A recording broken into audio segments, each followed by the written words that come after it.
So today is day 7 without kratom, and just gonna do a quick little review of how it's been. The worst of the symptoms have passed. The worst was probably day 2 and 3, and a little bit of day 4, and then into day 5 and 6. Um,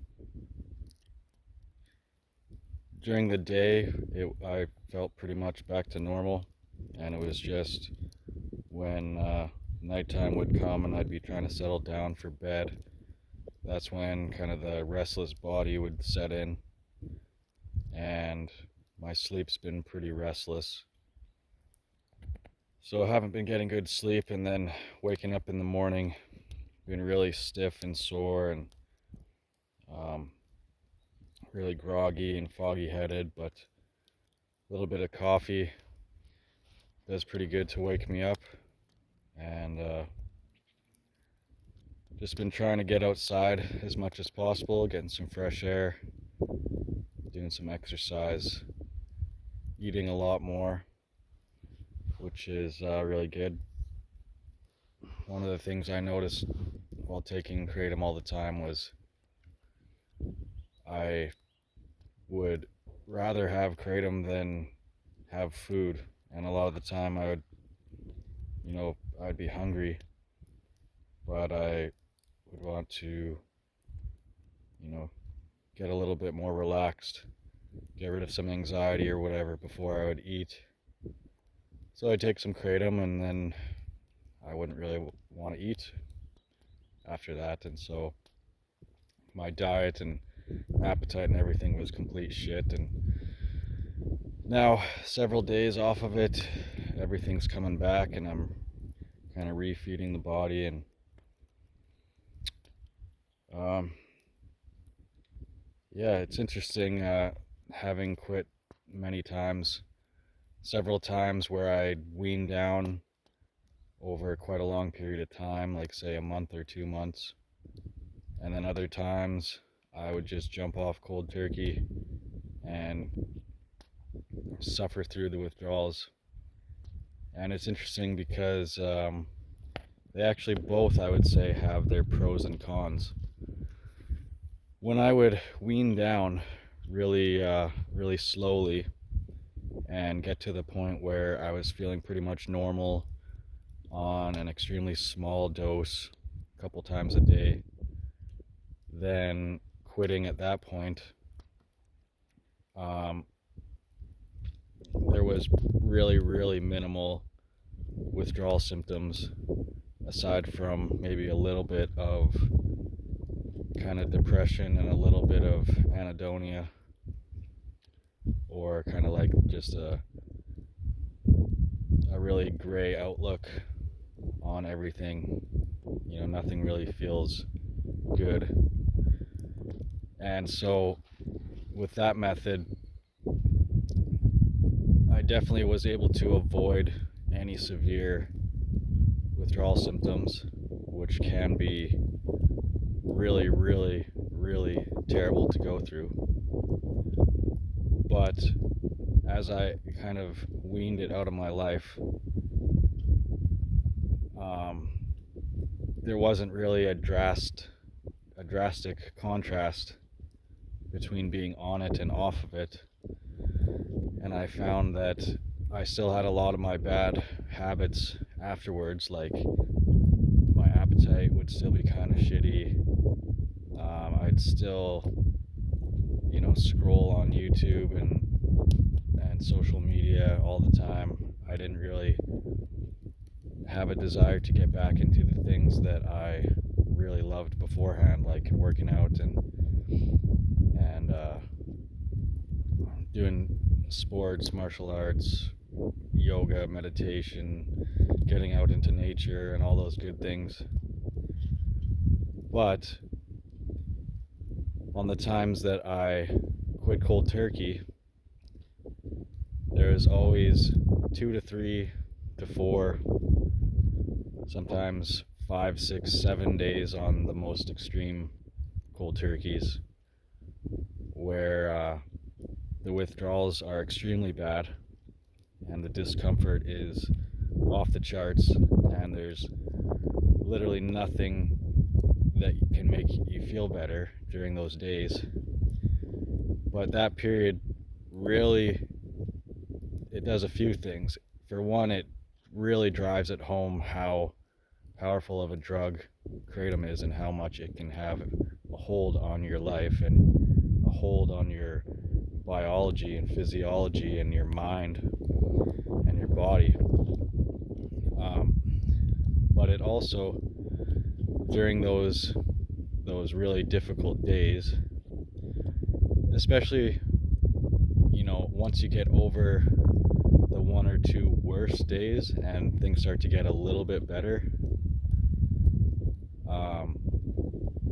things are still really, really difficult, but I would start to develop this kind of mindset of, if I'm going to be forced to go through these absolutely terrible feelings and withdrawals, then I'm going to actually impose even more torture upon myself in the form of, going for a run or doing cold showers or doing some really intense breathing exercises. And that does, I feel like that triggers something in the mind and in the brain where you force yourself to realize that you can endure that much more discomfort by your own free will. You can impose that on yourself, and then when you finish that cold shower or finish that run, it kind of helps to flush out that shitty feeling from the withdrawals, and you actually feel quite a bit better. Another thing I found was that the withdrawals really triggered a sense of loneliness and forced me to reach out to people, reach out to friends, just talk to a lot more people, almost out of a desperation to escape that feeling of loneliness. And it also just made staying at home like almost a haunting experience, where the only thing to do was to go outside in nature, even when I didn't really want to. But once I got out there, especially if the sun was out, everything was so much better, and it kind of triggered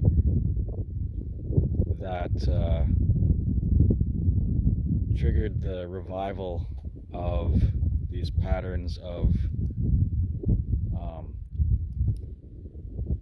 healthy behaviors, I guess, where it's like it really reinforces in the mind that you have control over what you do, and what you do has the ability to change how you think and feel. And there's always going to be that hurdle to get over the comfort of staying inside and whatever the comforts are. But once you get out there, not only does it feel really good, but then when you come back, you feel that much better.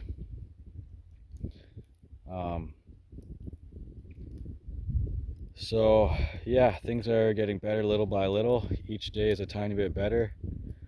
I would say day 5 and day 6, there was still a little bit of lingering restless body syndrome throughout the day that was like just barely there, but would become noticeable when I would try to sit down and relax. And so that kept me moving, which I think is kind of like it's like the body adapting to kind of saying, like, for the last 6 months or however long it's been, I've been sedentary essentially a lot of the time, aside from going to work. But luckily my work is pretty active, and so I was never 100% sedentary. But during my my free time, I was definitely sedentary. But yeah, I think that's just the body adjusting and telling myself that it needs that movement. And yeah, so today I actually went out into the and found a little spot, made a nice little fire, and smoked some smokies over the fire. And the fire's essentially done now, so I'm going to be heading out soon. But yeah, I would say the main symptoms at this point are just a soreness in the body in general and kind of crappy sleep, but absolutely manageable.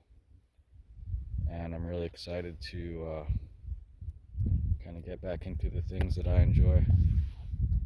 So hope that helps anybody that's going through something similar. And I'm going to do my best to post some updates as time goes on, and yeah, maybe talk about some other things as well.